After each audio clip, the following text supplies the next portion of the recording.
Hey, what's happening, everybody? We have our special edition Valentine's Day episode of The Strange Road coming at you. I'm your host, Mikey, and it's, of course, as always, Bub, the bro host. How you doing tonight, Bub? Good. We're rocking in our StreamYard format. I'm here in Master Control. Bub's in his office. We're hanging out. It's been a challenging week to be a live streamer and content creator with intermittent internet. So we are rocking and rolling. Nothing's holding us back, especially for tonight. We had to do this episode. We've been stoked for almost 2 months now. Right. Our guest tonight is an international best-selling and award-winning author of over 45 published titles in both fiction and nonfiction. Please welcome Catherine Lanigan. Catherine, how are you? I'm wonderful. Thank you. Oh my gosh, we've been really looking forward to this. Oh, I have too. Ever since the last show. Yes, absolutely. Awesome. And just to let everybody know, Catherine, we met her through Bill Homann. That's right. So when we had Bill on for the Crystal Skull episode, Catherine came on and said hello to us, and then also was in the chat. If all you guys remember the chat, Catherine is in there mixing it up. Her and Bill were hanging out with us for that. So amazing. I'm so happy we're doing this. Oh, I am too, especially for Valentine's Day. It's a very special day in my life. Yeah. Absolutely. Cool. Yeah. And we really we were trying to get you on for a Christmas episode, and just with the busyness of the holidays, schedules didn't line up. And you had mentioned, hey, I do a lot of topical different shows and so forth on angels during Valentine's Day as well. Yeah. So there we go. And that's what But Mikey, the big reason that we had to reschedule was because I had fallen on November 19th and broke both my arms. Oh my gosh, that's right. Holy cow. So now I am out of my cast. Jesus. Oh, wow. Only about 10 days ago. And I'm doing all my therapy and everything. So, again, I can talk with my hands instead of these purple casts flying around the room and knocking people and lamps over. Well, I'm glad you had a speedy recovery. And I know it probably seemed like it went slowly, but oh my gosh, I totally remember. It was painful. It was painful. It's probably more painful for Bill than it was for me, but it was very painful. Oh, poor Bill. I know. I couldn't even feed myself for about 2 weeks. I had two surgeries. Because the left arm, the ulna and the radius had been shattered. So I now have a lot of titanium in that arm. Yeah. So you really do not want to mess with me now. And I don't need to take martial arts because I can just go. Oh, man. $6 million woman. There you go. Or 8. Oh, man. Yeah. It's I broke my left arm years ago with Mikey, and I had to have it surgically repaired. So I know where you're at. Not with a double at the same time, but man, that's I was wondering, like, how'd you eat? How'd you shower? How'd you do anything? Like, the answer was put a big trash bag over my arm and pretty close. Close. Yeah. Wow. Yeah, it's work. It's work. And it hurts. Yeah, it hurts. Man. Yeah, and it hurts. I'm glad you're doing a lot better. Yeah. I'm fine. That's great. Great. Catherine, I would love to hear a little bit about yourself. And, I know you've written, you're a well accomplished author. Thank you. I'd love to hop into, your latest book and everything. Okay. But we'd love to hear from you. Tell us a little bit about yourself. The floor is yours. I started writing when I was 30, being published when I was 30. I went to, I think probably my best story is that I really always knew I wanted to be a writer. Even when I was about 6 years old, I actually wanted to be a journalist. I wanted to be, you're too young to remember, to even know about Brenda Starr, the comic Brenda Starr. But there was this journalist, her name was Brenda Starr. She was invented by a lady from South Bend, Indiana, actually. She has passed away since, Anyway, Brenda Starr had a boyfriend who was in Brazil in the jungle, so he didn't bother her very often.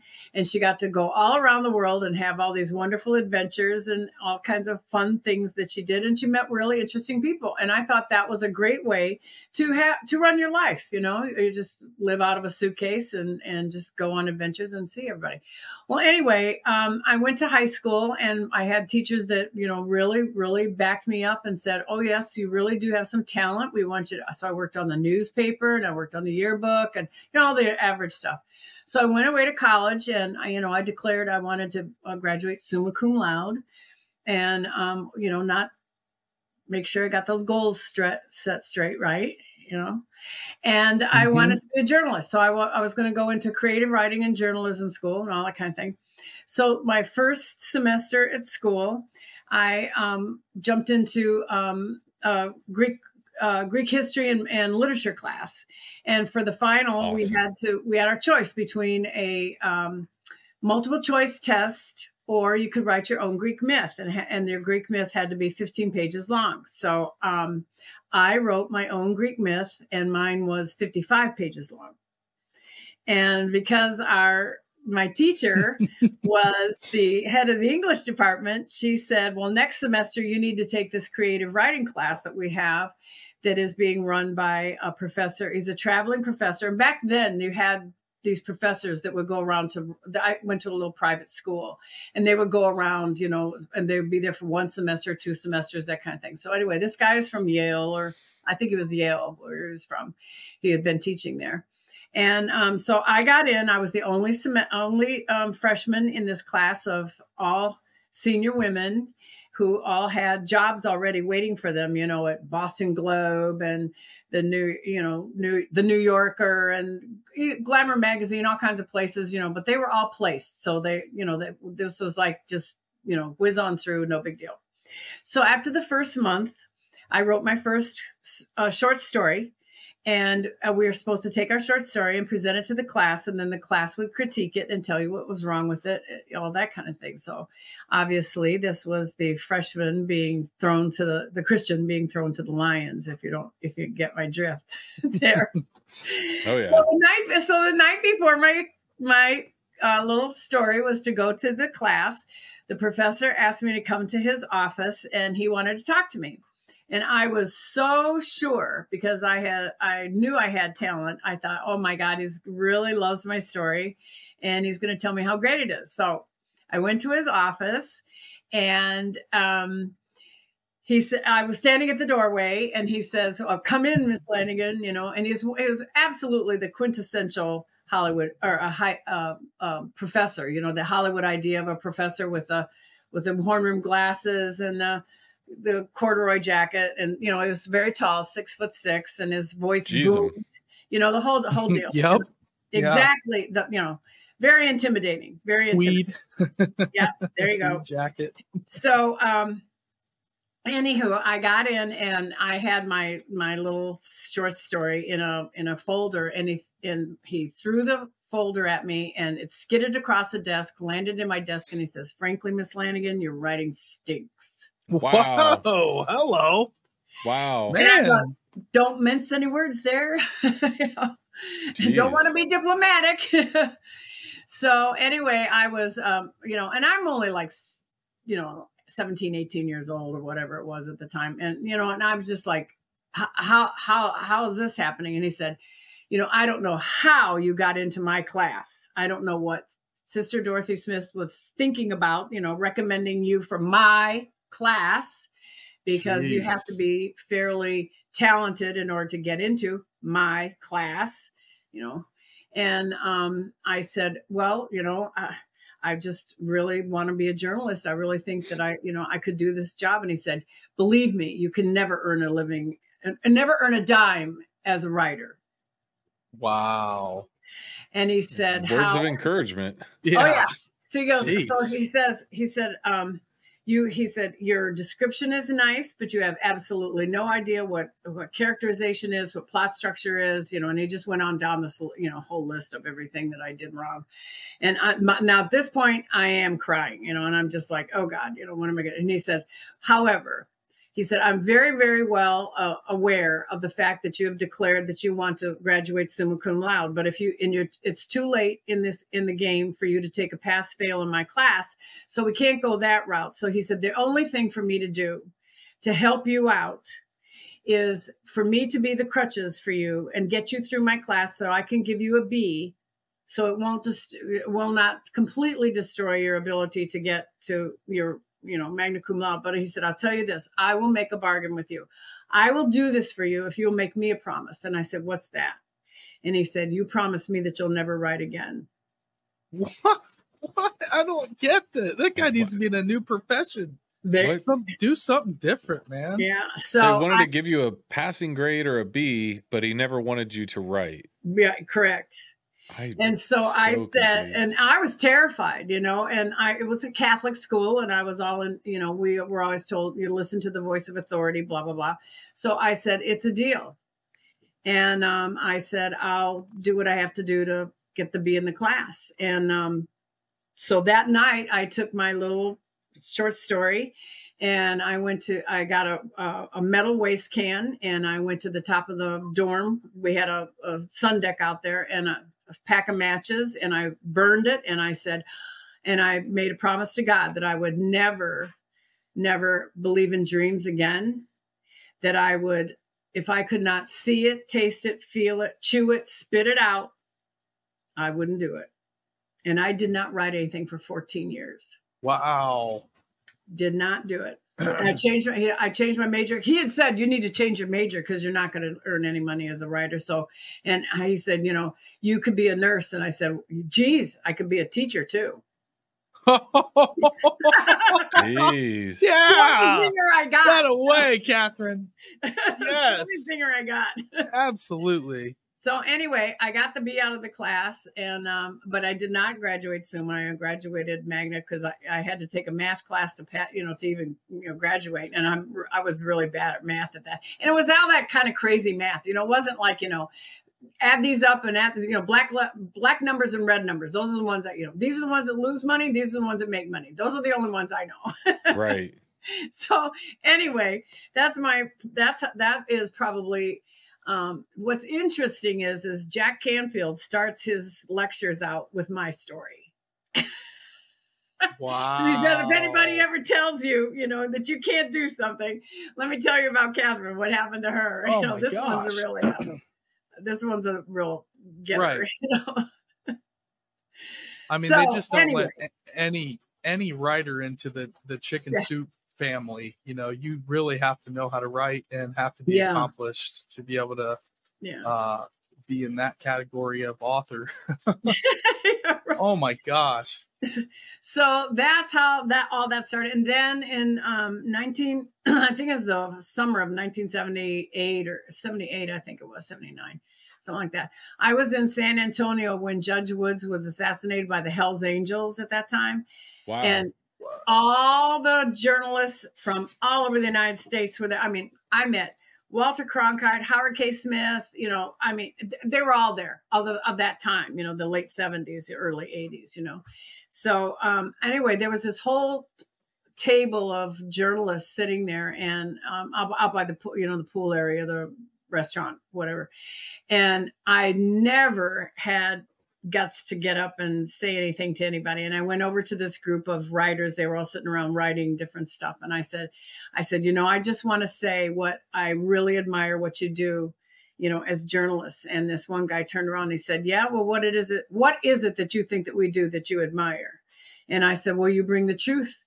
You go out into the world and you walk through fire and go through wars and all kinds of things like that and come back and tell the truth.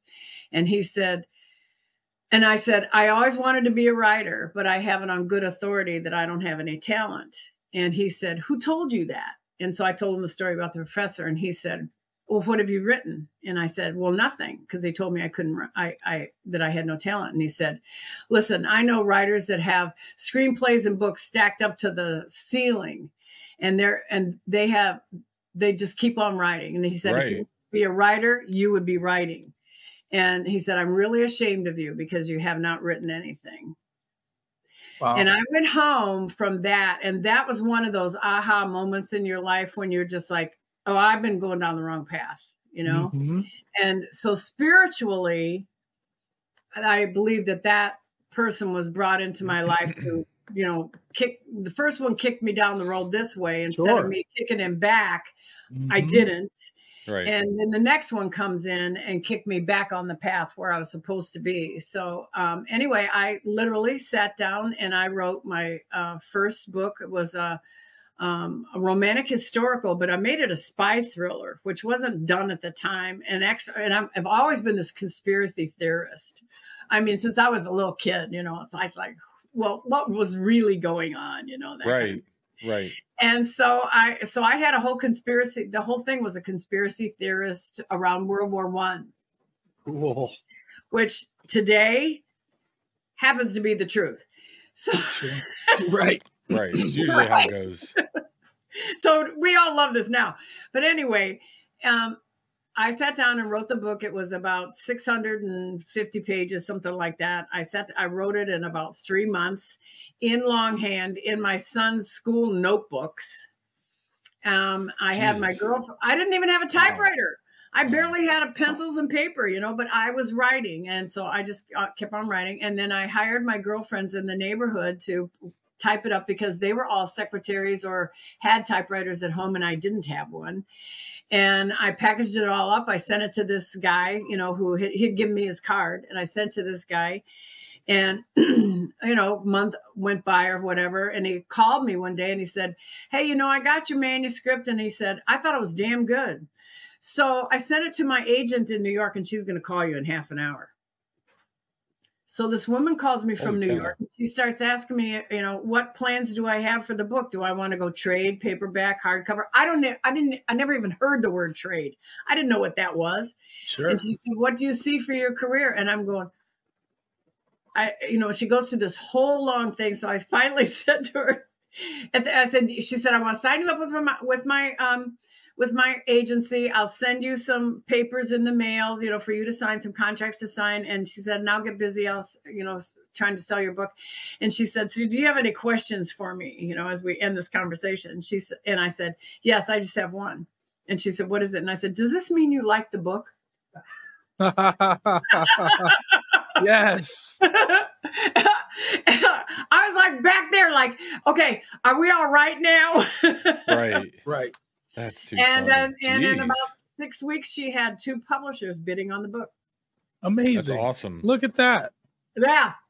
And now, I mean, it's been, for everybody, it always is. Great. It's a struggle. It's a struggle ever since. You know, it's not like, oh, just because you write a book, you know, it gets where you want it to be. But right. There's always struggles in everybody's career and ups and downs and all kinds of, and people fall and break their arms and can't type and right. Things like that. Yep. You got it. Yeah, but we get there. So anyway, so because of all of that that's happened, you know, I knew I was really on a magical path. But the thing that really, really, really changed the other trajectory of my writing, because then I went into the nonfiction. And that was in 1987. Both my parents were at the Grand Canyon, and they both had heart attacks at the Grand Canyon. So my mother had the first heart attack. And so they, you know, the ambulance came and took my mother to Flagstaff, to the hospital there in Flagstaff. Mm-hmm. And as they were rolling my mother into the ICU, my father dropped dead outside the doors of the ICU. And the doctors came, and he was dead for 22 minutes. And they did everything that they could. I mean, they paddled him, I think, 3 times. They broke all of his ribs, his sternum, his clavicle, everything, banging on him, all that they have to do, you know, to bring him back. They did bring him back, you know. So my sister was in Chicago and I was in Houston. So we decided, she called me to tell me what was going on. She flew, I flew, we both got to Phoenix, and we got there late at night in a thunderstorm. Now this is back in the 80s, so you'll love this. So you can only get like a little puddle jumper in the middle of the night, right? You know, like 11 o'clock at night to go from Phoenix up to Flag. And so we're in this little puddle jumper, lightning everywhere, right? There's only like 4 or 5 people in this plane, you know, and we're all like this. Good grief. The Flagstaff. And man. My sister's sitting there the whole time with her rosary, you know, like, we're going to die. We're going to die. And so we did not die, obviously. So we get to Flagstaff. And of course, the back then, there was always just visiting hours. You weren't supposed to come in at midnight, but because of the situation, both my parents being there with heart attacks, the nurses and the doctors knew we were coming.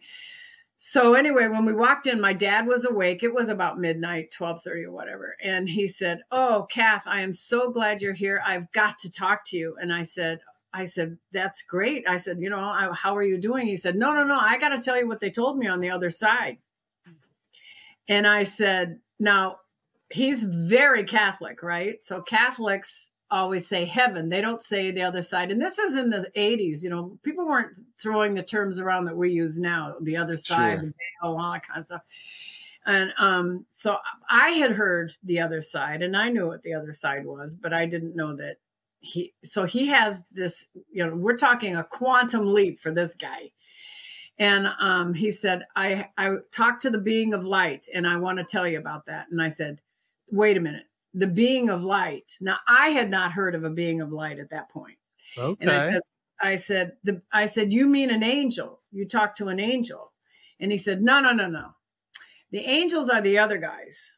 This is a being of light. He said, when you first go over, I mean, like he's done this 10 times, right? You know, Wow. When you first go over, like it's Saturday night at the bar, walking up to the bar. When you first go over, you see the being of light first. And I said, okay. I said, so what did the being of light say? And he said, well, the being of light said that they were going to send me back because I had not learned the only lesson that a human being is sent to earth to learn. And I said, and what is that lesson? And he said, the lesson of love. And I haven't learned that yet. So that's pretty cool. Isn't that? That's very interesting, because you do hear that. You know, I've spent some time back in the day, but looking into near-death experiences, and I just like the stories that people tell from nurses and doctors. And, you know, Bub actually has a really cool NDE story as well. But it's just something that's always stuck out in my mind is those are the people that went across the line and then came back to tell about it. That's right. And there's a lot of overlap in those stories, which I find really interesting. And have you found that too, that there is a lot of similarities? Yeah, I've interviewed probably, I mean, almost 1,000 people. You know, back in the 1980s, NDEs were not heard of. Now it's like, you know, 1 in 5 people have died and come back because because we have all the apparatus to bring you back, you know. But anyway, he said, well, that's only part of what the being of light had to tell me. And I said, well, what else did he tell you? And he said, well, the rest of the messages were about you. And I said, wait a minute, your near-death experience was about me? And he said, yeah. And I said, what did he say? And he said, well, he said, you're going to write a book. And I said, well, Daddy, since I've written about 8 or 9 at this point, that's not a problem. And he said, that checks out. Yeah, right. I said, I've already written some. He said, no, your writing has to change, and it's going to change a lot. And I said, and how is it going to change? And he said, because what they want you to do is you are to go out and get the stories from other people about like what's happened to me, or their stories, like what was happening to you as a little girl. Because I would see, you know, the first time I saw an angel, I was 3. I probably saw him before that, but what I really remember was one when I was 3 years old. And my dad and my mom used to, you know, punish me for, you know, telling stories of seeing angels and talking about angels and talking to angels, and because they thought I was crazy, you know, they didn't want to have the only crazy kid on the block. And so he said, you know, I want to tell you that I'm sorry for doing that to you. And I'm sorry that I didn't tell you that I loved you, you know, because I need to do it all the time. Deep. And then after that, I will say when I would call home prior to his near-death experience, he would always say, well, oh, hi, Kathy, let me get your mother for you, you know. Well, then after that, I would call and he would say, he would just start talking to me. He'd say, well, what are you doing? How is everything going? Are you working on another book? How's my grandson? Blah, blah, blah. You know, he wanted to have the conversation. And then he would always end with, I want to tell you that I love you. So it was very, very different after his near-death experience. And he lived for another 5 years after that. So anyway, back to the Being of Light. So the Being of Light told him that I was going to have to write all these stories, these angel stories. I was going to put them in books, and he said, and he said, you will write more. You know, you're going to write a few of these books, these angel books. And he said, and then when you die, you will be judged on those books that you write. And I went, wow, no pressure. I was going to say. That freak you out or motivate you? Yeah, and that board of directors. Yeah. That's a whole different level of overseeing the project, if you will. Yeah, exactly. Their criteria is a little bit different, don't you think? Yeah, that's a different kind of editor pressure. Yeah, exactly. Like that's a big ask. That's a big ask. Wow. It is a big ask. But what's interesting is that even from the beginning, when romance books were really taking off and some of the writers were getting, you know, really sexy about their books and stuff, mine always had that spiritual bent to the love relationship. You know, it had to be something that was, I tried to weave in past life, you know, like they had known each other from a past life, or there was something that was very ethereal about that relationship and how they felt. I mean, even from the very beginning. And then as time went on, I started having the spiritual aspect be part of the plot. You know, so that there was always that thread in there all the time, you know. And then as I would go around and I would do book signings or I'd be on shows or television or a radio show or a drive time or whatever, it's amazing how many people would say, are you coming out with another angel book? Because I have an angel story I want to tell you. And so I collected these angel stories from people. I would call them and we would chat and talk and interview, not really interview them, but, you know, they would tell me that they wanted me to use their story or whatever, or synchronistically, you know, I would just keep meeting people that had a really incredible story and they'd never told anybody. What's really interesting to me is the demographic of the people who did not talk about their stories. And you know what the number one demographic was of people that actually saw an ascended master of any kind, you know, Jesus, Mary, an angel, archangel, even Buddha. Do you know what they are? What?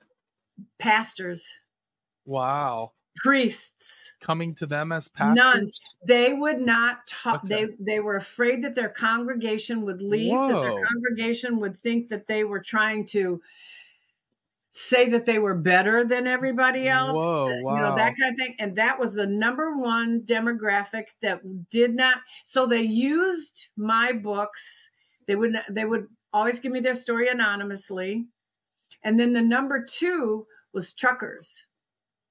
Truckers had truckers have great stories about angels.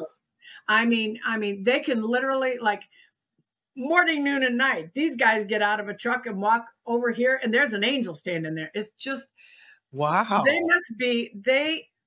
think that they have extra sets of angels because they're always on the road. They're always battling crazy drivers or the weather. Yep. You know, the weather is a really big thing, especially out west.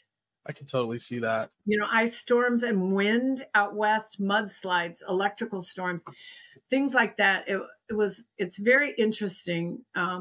I think of the kinds of stories that I would get. And then sometimes they would tell me stories and they'd say, well, I don't want you to tell it. You know, I have this really great story. And then they would say, but I'm not going to give you permission to read. And I went, well, why not? Yeah. I'm going, are you crazy? This is really a good story, you know? Well, I wanted to show everybody just a look at some of your books here. Sure. And let me just figure out how we do that. Should be able to just hit it. At the stage. There it is. Woo. There we go. Look at me. I know how to hit buttons. That's right. Buttons. And that one is still available in both an ebook and print on Amazon. So that's really fun. Yeah. So this is kind of an example of the books, some of the books that you were talking about, where you're just logging all, and this is the kind of stuff I love. I love listening to, reading about people's accounts, you know, coming in contact with, you know, these beings of light. They got light coming out of their hands, you know, their faces all lit up, and it's hard to kind of see their faces. And there's some pretty amazing stories of, and you know, what are they? I've heard stories of people actually seeing like Archangel Michael, but he's got the golden armor breastplate, and you know, with the silver inlays, and it's very, very specific to, you know, that angel card when you're a Catholic, Bub, that we got. Sure. You know, probably as a bookmark or something for catechism or whatever it is, but it's got that like look of, you know, Archangel. And so what do you think about, you know, angels, since we're on the subject of you know, Valentine's Day, and you know, are these ascended masters, are these, you know, these beings that fall from heaven? And there's so many different kinds of angels. Well, angels are a species. A human being cannot be an angel. An angel cannot be a human being. You know, an angel is a species. They don't fall. They don't do, you know, there are angelic light beings that come, and they are like humans that help us. And we say, oh, that's an angel. I mean, even I say, oh, that's an angel who helped me. And I mean, I've got in Angel Watch and in Divine Nudges, I have vanishing angels. I always have a section that's vanishing angels, where an angel came in, helped a person, guided them, and then literally vanished right in front of their face and their eyes. When I say I saw an angel, I'm talking wings. You know, the ones that I see, I'm talking about the wings of real celestial. I'm dealing with the celestial realm. Okay. You're talking a traditional angel. I'm talking of a religious traditional angel. I have, you know, the Chinese, the Hindu, and Buddhists all have angels that have wings. Absolutely. I did a presentation in Lilydale Assembly in the spring and of last year, and I had assembled. I was trying to find all the old art because I wanted to see, and every one of those Confucianism had an angel with wings. Taoism had an angel with wings. And so these beings have appeared, you know, to mankind, even on cave drawings. They have wings, you know, and if you even go in Egypt, I mean, everybody had wings if you were, you know, if you look at hieroglyphs, right? Yeah. So when I say that kind of angel, so I have different categories of, you know, the angelic, I call it the angelic realms that help us, you know, the light being, there's light beings, like your deceased family are not angels, you know, that's your deceased, they are your guides, They can have them as your guides. You can have them as your helpers. But when I see somebody's angel, I really mean an angel. I don't mean your dead father or your grandfather. That's your ancestors. Not that they're not full of light and helping you and spiritual and all that. I'm just saying they're not the species of an angel. You know what I'm saying? Right. And because the different realms of angels are really right next to the creator, God's source, the source.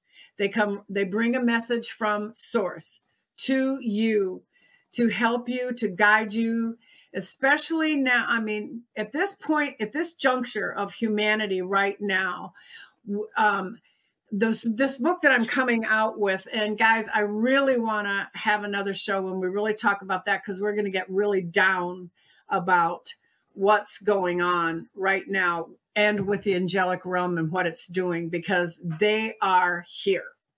They really are here. And right before, and I'll give you a little preview, it was right before the COVID, in August of 2019, because the COVID didn't really come to us until December, January, February, right, of 2019 and 2020, right? Right. Yep. We agreed.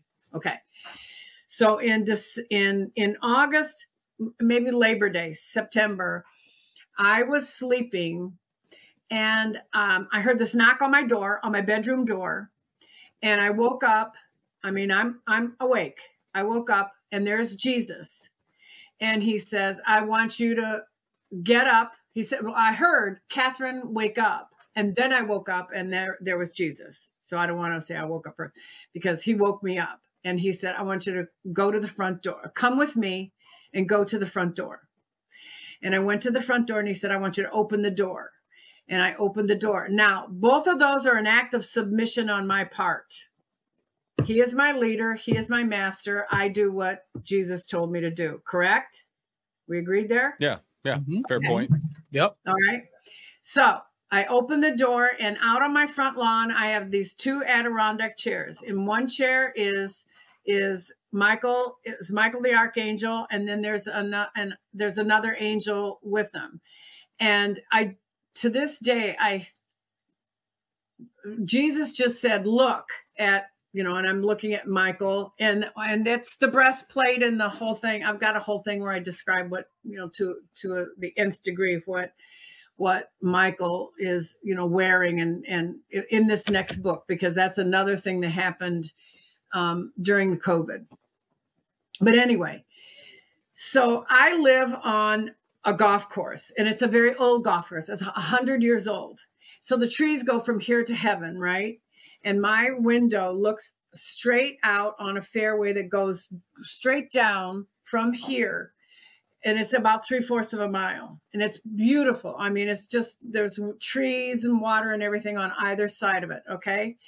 And halfway down, and I'm looking at Michael, and Michael says, look there. And he points to this place on the golf course. Okay. And I look there, and there is the 10,000. Is Jesus's 10,000 angels, wing to wing, humming, and they're humming this beautiful melodic angel sound that I've heard. Sure. During my near-death experience. But anyway, and all they say, and there's two things. All they say is, we are here. We are here. That's all they say. That's all they say. That's what they sing the whole time. But their feet are not touching the ground. It's very important that you understand that their feet are not touching the ground. Okay. Okay. Now, then I went back to bed. Jesus disappeared. The angel, Michael was gone, and I went back to my room, and I tried to go back to sleep. And I was analyzing what was going, I like, all right, we are here. Now, first of all, I have known since the 1980s, 90s, I guess. Do you all know about Frank Peretti's books that were about the spiritual warfare that were real popular, like 90, 91, 92, 93, 94, 95.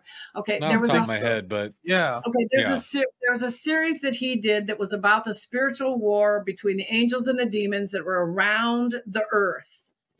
Not okay. Cool. The point that the 10,000 angels were here, I knew something bad was coming. Why would the angels not be fighting the spiritual war out here? Why are they fighting it here on earth? What was happening to what was happening to the earth? And the first thing I thought was we're going to go to war. That's the first thing I thought of. I thought, my God, the war is coming. Some kind of war is coming. Maybe there's something that I knew that there was that if it was angels here, it's a spiritual war. And that the evil was really making a play for men's souls. But their feet were not on the ground. And then later in my dreams and just connection with angels and everything, I knew that humans are the boots on the ground. We're the boots on the ground. The angels can't be on the ground, but we are the boots on the ground. The star seeds and you all having shows like this, we are the ones that are doing the work that humanity we have to save ourselves. Right. Am I sounding like a preacher now? No, not at all. Not at all. I'm loving this. That's like the soapbox thing, you know. No. You're good, crushing it. I'm totally listening to what you're saying. You know, and so we are the boots on the ground. That's why their feet were not touching the ground. I'm going, that's why their feet were not touching the ground. Well, then 3 or 4 months later, we have the pandemic and we're locked down. We can't buy food. We don't have enough this. We don't have enough of that. You know, the whole world is in a panic. It got real weird. It got very, very weird. The whole world is in a panic. They're telling us to get vaccinated. They're telling me I had 26 people, 1 degree away, family, friends, parents of friends that died, that I know in my family that died during the pandemic, and not one of them from COVID. 26 funerals I couldn't go to. I had several of my cousins die. That's terrible. Couldn't go to their funerals. That's how nutty everything was. Yeah. You know? No, it got real stupid. Yeah. So, but I felt bad whole for those time folks. I kept thinking that 10,000, it's in Matthew where Jesus says, put your sword away. You who live by the sword are going to die by the sword. If you don't think that my Father will send a legion upon legion upon legion of angels. And I thought, 10,000, that's nothing. He can have 100,000 angels, here. Wow. To help us. Wow, right? What a vision.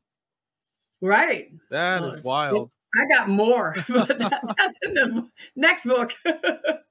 That's crazy. I mean, yeah. The thing is that, hey, all these kind of things are so experiential, but your story is, I've heard those type of stories where there's, like you said, legions of these beings that people see at once. And then, a lot of times it is right before something either traumatic that happens to them. Maybe it was like right before they got in a car accident. Right. Right before they went to war. It's like turbulent times. These beings, you can call them angels. You can call them, whatever you want, the Sapharim. That's right. That's like the Mesopotamian word for, and the Mesopotamians have all these winged beings in, the Uma Elish. We have the cherubim and the seraphim, so it's similar to the seraphim. Yeah. And but that's why I knew in my soul something was coming. I just thought, is this another housing crash? Is this a stock market crash? Is this is it no food? Well, it was all of them. Yeah. And a pandemic. Right. Pretty much all of them at once. Yeah. Bingo. That ran the gamut of everything. Yeah. And, and it's just the world went aflame with conspiracy. The world went aflame with, lockdowns. And, with the lockdowns. I mean, that was just people fighting with each other. Let's see how much we can control you, Yeah. Protests that are happening, and it's just like everybody wanted to be heard but couldn't, There's a lot of frustration, That's everywhere. right. A lot of frustration. Right. Oh my gosh. And that was a warning. And, there were so many, prognosticators and prophets and everything saying this is going to happen. This is going to happen. And I said, I don't know what's going to happen, but something is going on. Yeah. Mm-hmm. Absolutely. Wow. And and I know there's kind of blew you away, didn't it? Yeah, I'm still trying to process it. Especially well, so, get the man what happened after? But so you saw the angels on the golf course. Anything after that during the pandemic? Anything else to kind of? Oh yeah, there was I have a lot. They're coming out in the next book, and gotcha. I mean, it was just, almost like every 4 months, all through the whole pandemic, and then even post-pandemic. And that's even what I will tell you this is because we just got back from Cozumel, where I finally got my casts off. I had breakaway casts on my arms so I could take them off and I could type. But I was so driven by the angels to get this story done. One morning for breakfast, I'm halfway through breakfast and I said, I am so sorry. I'm meeting these great people from all over the world at this wonderful bed and breakfast that, Bill and I were at. Oh my God, it was great. This fabulous garden I could ride in and everything. And I said, I'm so sorry. I can't even stay for another cup of coffee. The angels are saying, you got to get to work. Wow. Get to work. And I finished that book while I was there in Cozumel. But they are going, it's got to come out. It's called Angel Timelines. And it's very timely. It is very, very timely. And this is, I downloaded so much for that. Oh my God. It was unbelievable. Yeah.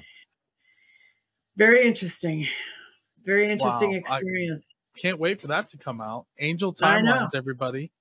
Now, Catherine, I wanted to ask you, some people, when we think about Valentine's Day, what pops in my head is when I was in 2nd, 3rd, 4th grade, my palms sweating, waiting to give those Valentine's Day cards and put them in the girl's box and freaking out, getting the little crappy tasty. So when we think of Valentine's Day, it's like, oh, you forgot to get your mom a card or your wife or your girlfriend flowers.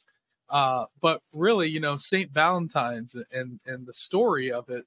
And how does that connect with angels and sort of the whole vibe of Valentine's Day? Well, the story that I have for Valentine's is, first of all, it was my father's favorite holiday. He said he said, we have Halloween, we have Christmas, we have Easter, but he said, Valentine's is the only day. This is before his near-death experience. This is when I was growing up. I was just going to ask that. Yeah. Pinning, when we were pinning our little Valentines to the curtains, and my mom was making a heart-shaped cake and all that kind of stuff. It's awesome. And he said it's the only holiday for love. That's true. So isn't that interesting that, that would come from that guy?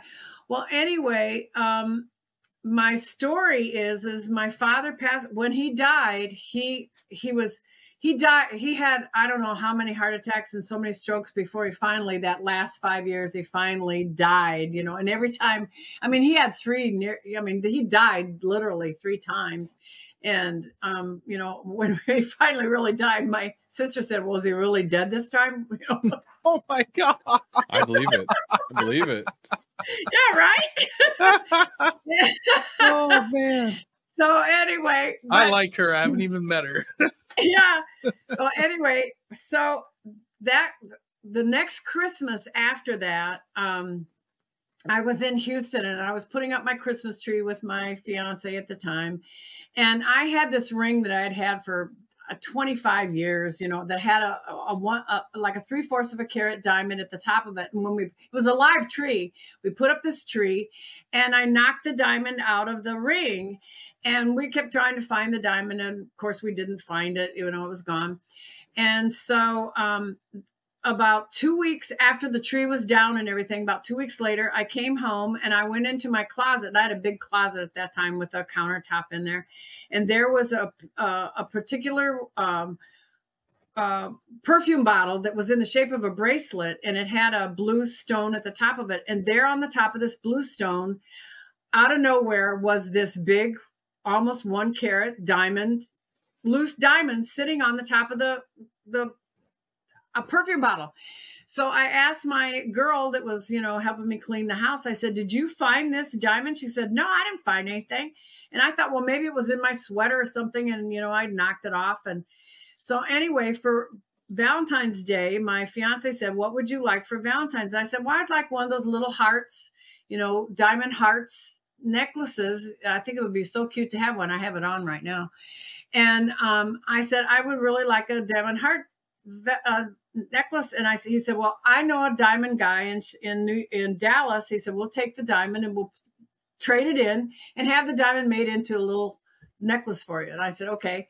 So we mailed it to this guy along with the papers and everything. And Simon calls us, and he calls me and he says, he said, "I'm really confused." And I said, "Why?" And he said, "Are you sure these are the papers that go with that diamond?" And I said, "Absolutely. I only got one diamond. I don't have them like floating all around the house or anything." And he said, "Because these papers don't match this stone." And I said, "What?" And he said, "The stone that's in these papers is 3/4 of a carat, and the one that I'm holding is over 1 carat and has a flaw, but the two of them average out dollar-wise."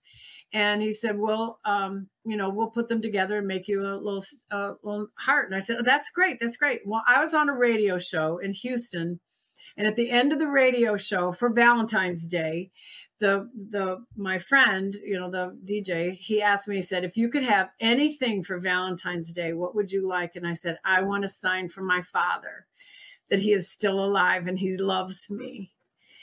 And the next day was Valentine's Day, and my fiance gave me this heart, and he said, "Well, it's really from your father, because that was a stone that came from heaven." And he said, "Happy Valentine's Day from your father." And so Valentine's Day has always been this really, really, it was always important to me as a little girl, mainly for the chocolate cake. Yeah. I've always looked forward to that chocolate cake. But because he died on Valentine's Day, and because that diamond appeared, and there are things that can appear and disappear through the different portals and dimensions.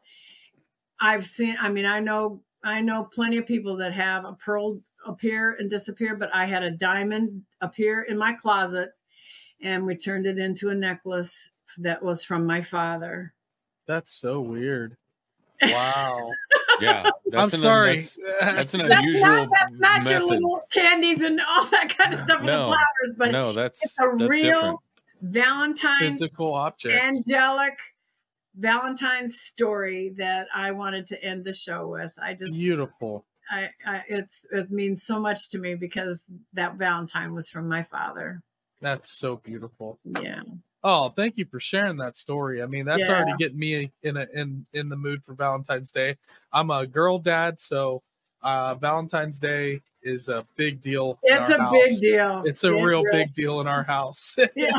and they make it so fun to see, so stoked. So I've actually gotten more into Valentine's Day than I've ever been in my entire life, in the last, 8 to 10 years here. Oh, but, I know. But the year's going so fast when you look up and you're like, "Oh my God, it's Valentine's Day already." I know. That's how I know how quickly this doesn't year take long. This year is already flying. It is flying by. It is really flying by. Yep, it is. Man, fantastic. Well, I wanted to ask you real quickly about your the book. You mentioned the book that's getting ready to come out. But your recent book that we were talking a little bit. Magical Midnight. Yeah, Magical Midnight. Tell us a little bit about this book. This one, it is a fiction. It is my first one in about 4 years. It is a romance, and it is between a human and an angel.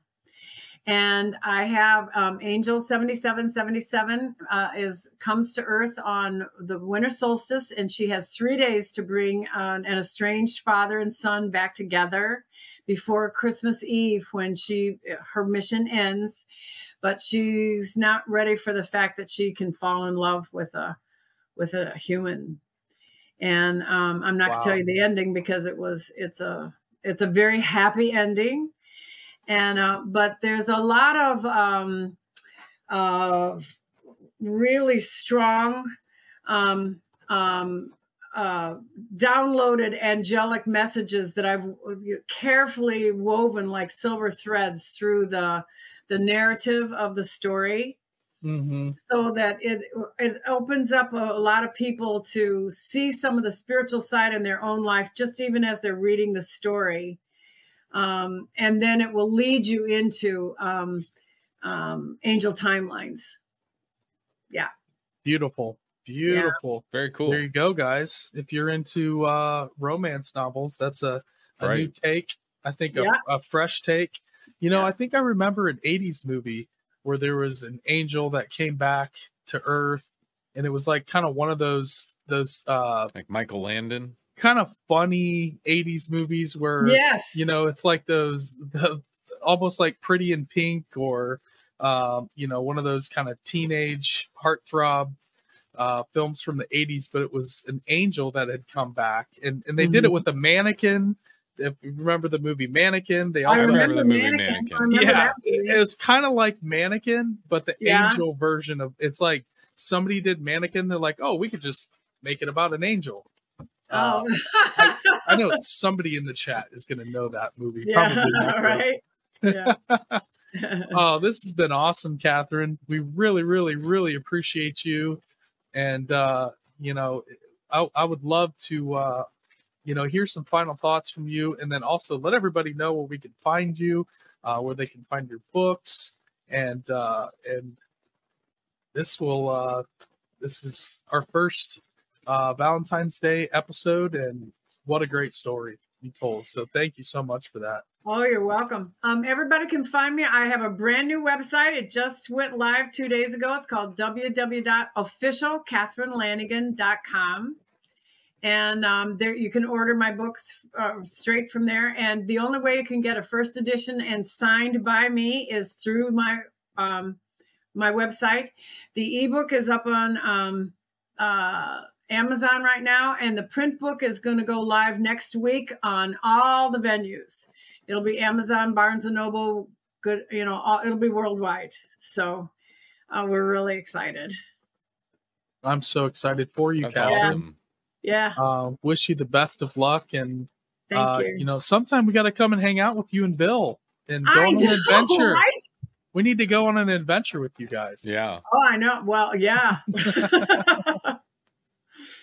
Yeah, we've always got an adventure going. That's for darn sure. Well, that's the way to be. That's the way to be.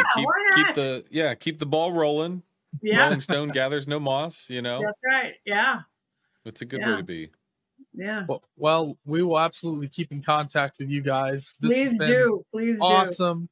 Thank you so much for the amazing stories. Thank you very much. You're most welcome. Always been a fascination of mine. Like I said, I've had personal stories that I've kind of told in the past about my mother and her NDE, and you know, just growing up Catholic, angels were such a big part of kind of our upbringing, and so it was always a fascination to actually hear real stories about these encounters. And it sounds like you've cataloged so many of those stories. So guys, go check out all of Catherine's books. Go check her out. Connect with her. And Catherine, some final words for our audience, and we will put this Valentine's Day episode to bed. Well, my biggest word, especially on Valentine's Day, is it is a day for love. And tell everyone that you love, that you do love them. I mean, call somebody that you haven't talked to for a long time. And there are so many people right now that are very depressed, and they need an extra little hug. And even if it's from afar, it's a very good thing to do. You know, give them a hug, and always thank your angels and ask the angels to come in and help you.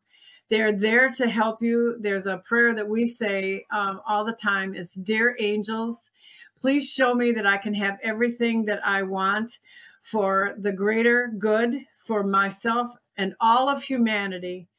So for the whole collective, everything that you ask for yourself, if you ask it for the collective, we're all the human race. We're all part of each other. We're all the divine spark, and we have God in each other. And it is so wonderful to see that in each other. And when we pray for each other, that prayer always comes back to us. So Valentine's Day is that day for love. And always remember that the Creator loves you unconditionally, 24/7. And if they invented another day of the week, the Creator would love you that day too. So happy Valentine's Day, happy Love Day to everyone. And thank you for letting me come on your show and share my stories, and hopefully we give hope to those who need some hope, and love to everyone. Beautiful, Catherine. I agree to all that. Oh, beautiful. Well, and happy Valentine's Day to you, Catherine. Happy Valentine's Day to everybody out there. Yeah. Catherine Lanigan, everybody. Thank you again. Awesome episode. Thank you. Awesome. Thanks, guys. I really appreciate it. We'll be right back, Catherine. We're going to say goodbye. Bub and I will outro the show, and we'll come and say goodbye and send you on. All right? Okay. Amazing stories. Yeah, really cool. We need to get the duo of her and Bill in the studio at the same time. That would be epic. Turn it Catherine into and Bill. Yeah. That would be like a weekend.